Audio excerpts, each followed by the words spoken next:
S low ಹೋಗಲ್ಲ video ಮಾಡ್ತಾ ಇದ್ದೀನಿ ಸುಮ್ಮನೆ ತಲೆ ಕೆಡಿಸ್ಬೇಡ ಹೋಗ.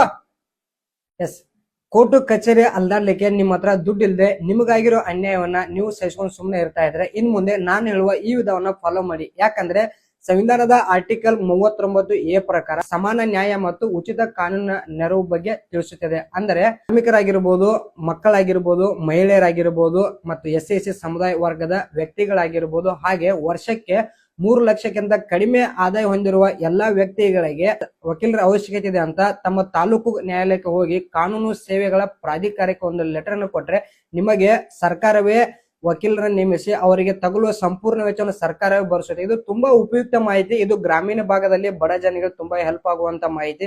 ಸೊ ದಯವಿಟ್ಟು ಈ ಒಂದು ಮಾಹಿತಿಯನ್ನು ಆದಷ್ಟು ಎಲ್ಲರಿಗೂ ಶೇರ್ ಮಾಡಿ. ಹಾಗೆ ಗ್ರಾಮೀಣ ಭಾಗದ ಜನಗಳಿಗೆ ಇದು ಗೊತ್ತಿಲ್ಲದೆ ಇರುವಂತ ವಿಚಾರವಾಗಿರೋದ್ರಿಂದ ಅವರಿಗೆ ಈ ಮಾಹಿತಿಯನ್ನು ತಿಳಿಸಿ.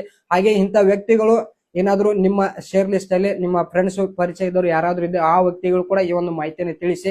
ನಿಮಗೆ ಏನಾದ್ರೂ ವಕೀಲರ ಅವಶ್ಯಕತೆ ಇದ್ರೆ ಸರ್ಕಾರ ವಕೀಲರನ್ನು ನೇಮಿಸಿ ಕೊಡ್ತಾರೆ. ಅವರಿಗೆ ತಗುಲುವ ಸಂಪೂರ್ಣ ವೆಚ್ಚವನ್ನು ಸರ್ಕಾರವೇ ಭರಿಸುತ್ತೆ ಅಂತ ಹೇಳಿ ಅವರಿಗೆ ಮಾಹಿತಿಯನ್ನು ತಿಳಿಸಿ. ಹಾಗೆ ಅವರಿಗೆ ಸಂಬಂಧಪಟ್ಟ ತಾಲೂಕು ನ್ಯಾಯಾಲಯಕ್ಕೆ ಹೋಗಿ ಕಾನೂನು ಸೇವೆಗಳ ಪ್ರಾಧಿಕಾರಕ್ಕೆ ಒಂದು ಅರ್ಜಿಯನ್ನು ಕೊಟ್ಟರೆ ಸರ್ಕಾರವೇ ಅವರಿಗೆ ಸಂಪೂರ್ಣವಾದಂತಹ ವಕೀಲರ ಸೇವೆ ಆಗಿರ್ಬೋದು ವೆಚ್ಚವಾಗಿ ಸಂಪೂರ್ಣ ಭರಿಸುತ್ತದೆ.